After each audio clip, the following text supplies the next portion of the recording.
ভগবান শ্রীকৃষ্ণ বলেছেন, যে অলস ব্যক্তি সে কখনোই সফল হতে পারে না। সে তার জীবনে আরাম পছন্দ করে, সে কঠোর পরিশ্রম করতে পছন্দ করে না। কিভাবে সেই ব্যক্তি সফল হতে পারে? আপনি যদি কিছু বড় করে দেখাতে চান, তবে এখন থেকেই অলসতা ত্যাগ করুন।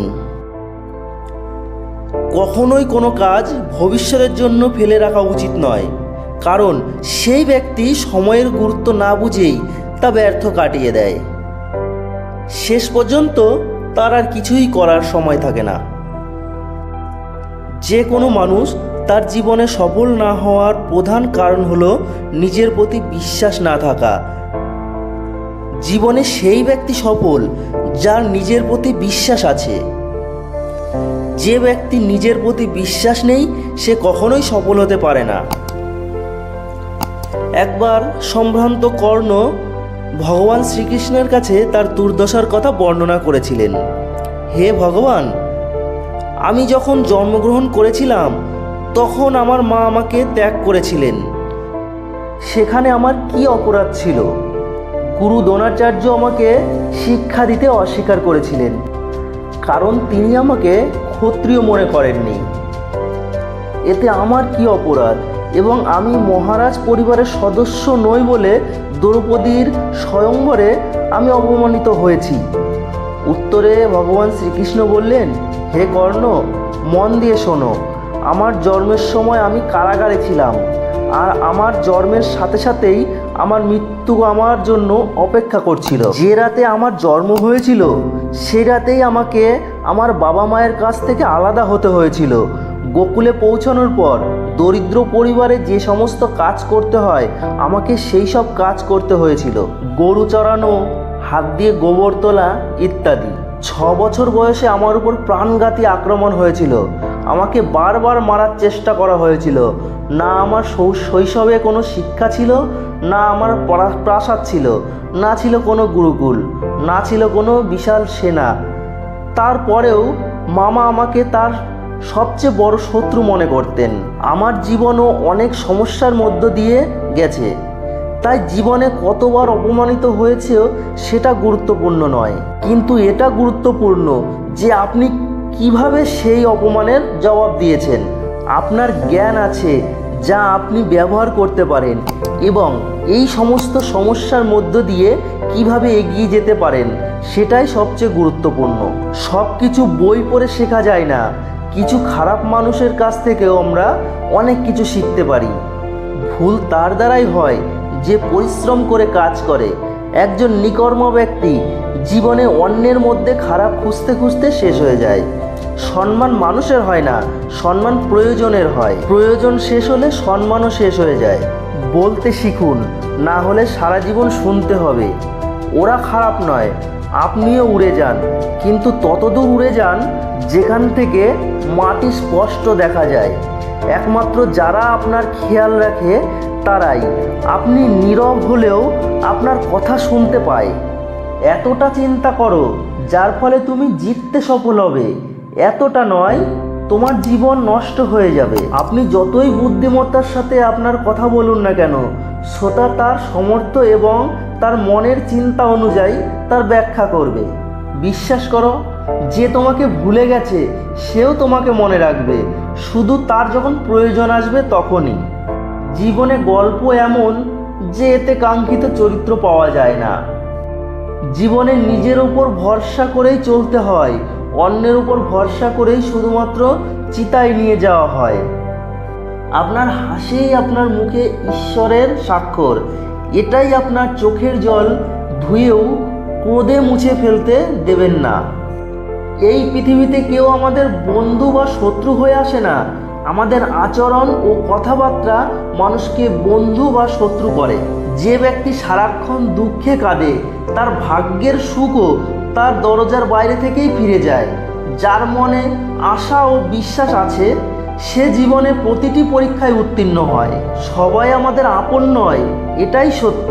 কতই না আজব এই যুগের মানুষ খেলনা পাশে রেখে আবেগ নিয়ে খেলে।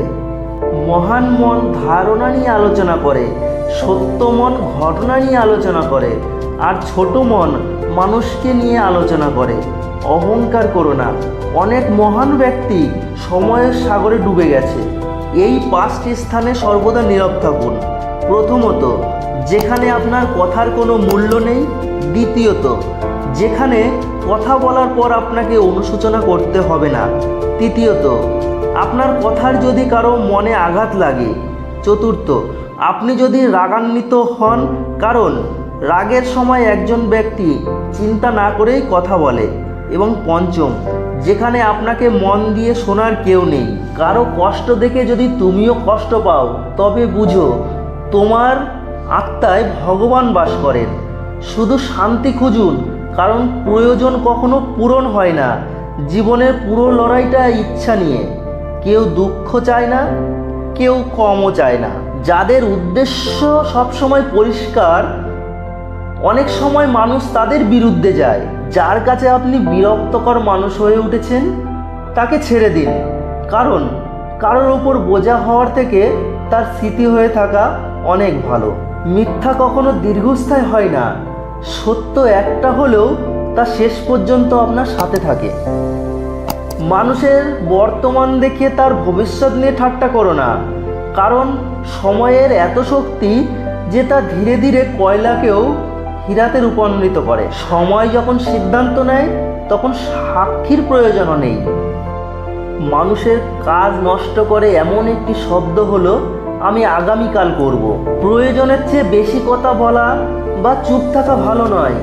যেমন বেশি বৃষ্টি ভালো না, আর বেশি রোদও ভেবে দেখুন, যখন আমাদের জন্ম আমাদের ইচ্ছা অনুযায়ী হয় না, তখন আমাদের মৃত্যু আমাদের ইচ্ছা অনুযায়ী হয় না। তাহলে জন্ম মৃত্যুর মধ্যে যে সমস্ত আয়োজন হয়, তা আমাদের ইচ্ছা অনুযায়ী কিভাবে ঘটতে পারে? জীবনের প্রতিটি সুযোগের সদ্ব্যবহার করুন, কিন্তু কারো সুযোগ নিয়ে নয়।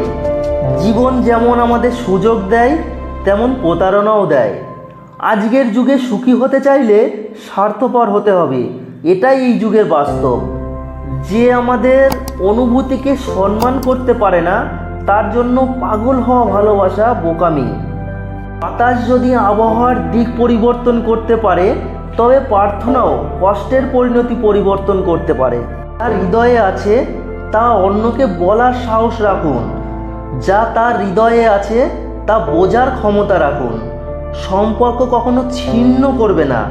তার নিষ্ঠা, ধৈর্য, সাহস এবং ইতিবাচক চিন্তার সাহায্যে একজন ব্যক্তি সফলভাবে অনেক কঠিন পরিস্থিতি থেকে বেরিয়ে আসতে পারে। এটি একটি নিশ্চিত জিনিস যে আপনি কাজ শেষ করতে পারবেন না যতক্ষণ না কাজটা আপনি শুরু করছেন। যে কোনো কাজের কঠিন অংশ হলো কাজটি শুরু করা। কখনো হাল ছাড়বেন না। আজ মুশকিল, কাল আরও খারাপ হয়, কিন্তু পরশু সোনালি হবে। মানুষের যদি কিছু করার ইচ্ছা থাকে, তাহলে পৃথিবীতে কিছুই অসম্ভব নয়। তো ভক্তগণ, এই ভিডিওটিতে আমরা শিখেছি যে সময়ের চক্রটি এক রকমের কখনো হয় না। কখনো ভালো, কখনো খারাপ সময় আসবে। ভালো সময়ে আমরা ঈশ্বরকে ধন্যবাদ দিতে ভুলে যাই এবং খারাপ সময়ে আমরা অভিযোগ করতে শুরু করি। কিন্তু আমাদের উচিত ভালো সময়ের জন্য ভগবানকে ধন্যবাদ জানানোর এবং খারাপ সময়ের জন্য কৃতজ্ঞ হন যে তিনি আমাদের জন্য প্রতিটি পরিস্থিতি থেকে শেখার সুযোগ করে দিয়েছেন। ছোট ছোট সমস্যার মোকাবেলা করে আমরা বড় বড় সমস্যার মোকাবেলা করতে সক্ষম হই। তাই জীবনে আসা ছোট ছোট সমস্যা নিয়ে চিন্তিত হবেন না। ইতিবাচক থাকুন এবং সমস্যার সমাধান সম্পর্কে চিন্তা করুন, পরিকল্পনা করুন এবং সমাধানের কাজে যুক্ত হন। খারাপ পরিস্থিতি আপনার ধৈর্যের পরীক্ষা। ভগবান শ্রীকৃষ্ণ বলেন, একজন মানুষকে হারিয়ে জীবনে এগিয়ে যেতে পারেন, কিন্তু তার শূন্যতা হাজারো মানুষ দিয়েও পূরণ করা যায় না। যারা ধৈর্য ধরে অপেক্ষা করতে জানে, তাদের কাছে সব কিছুই কোনো না কোনোভাবে পৌঁছে যায়, যতক্ষণ না আপনি প্রতিকূল পরিস্থিতির সাথে লড়াই করতে শিখবেন। ততক্ষণ তা আপনার ওপর আধিপত্য করবে। শুধু সময়ের উপর নির্ভর করবেন না। ভাগ্যবানের হাত খালি থাকতে পারে, কিন্তু তারা পরিশ্রম করে তাদের হাত কখনো খালি থাকে না। ভক্তগণ, আপনি যদি এই ভিডিওটি থেকে কিছু শিখে থাকেন তবে দয়া করে একটি লাইক দিন এবং কমেন্টে জয় শ্রী রাধাকৃষ্ণ বলুন। আপনি যদি এই চ্যানেলে নতুন হয়ে থাকেন এবং এই ধরনের ভিডিও দেখতে চান তাহলে অনুগ্রহ করে চ্যানেলটি সাবস্ক্রাইব করুন। ধন্যবাদ। রাধে রাধে।